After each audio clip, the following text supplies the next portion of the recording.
You are 8% virus. That's right, you. But don't worry, so am I. In every one of our cells is DNA, the instructions that make you. But hidden in that same DNA are hidden instructions that make viruses. These hidden virus instructions make up 8% of your DNA. Why would so much of your DNA be used to make something dangerous, like a virus? Well, think of your DNA as a wallet. Your genes, the parts of your DNA that make useful things, are like your cards. Your ID makes your eyes, your credit card, your heart. But if you're a hoarder like me, and your DNA very much is, there will be stuff of dubious utility.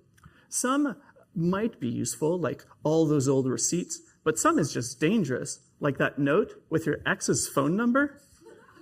Should probably get rid of that. Virus DNA is like the vestigial gift cards that clutter your wallet. You don't know what it does, but there is a lot of it. This creates a problem.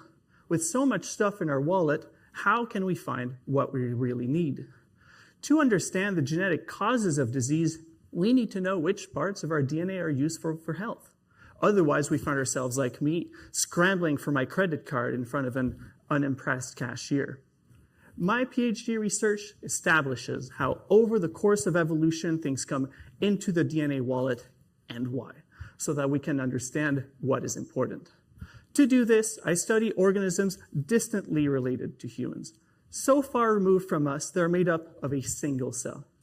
I use computational approaches, something known as bioinformatics, to compare the content of their DNA wallets, to see if we can find any general rules that govern how virus DNA ends up in there.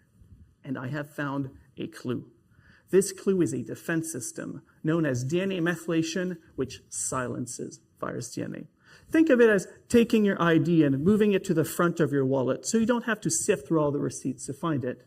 This helps with the mess in the short term, sure, but actually enables it in the long term because you don't need to get rid of all the junk if you just hide it away.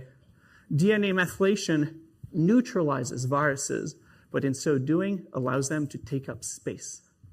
By understanding how cells separate useful from useless DNA, my PhD research brings us a little bit closer to understanding which parts of our DNA matter for our health, so that when we find ourselves at the cache, looking for our card, trying to understand which parts of our DNA matter when trying to understand the causes of disease, we don't waste our time sorting through old receipts. Thank you very much.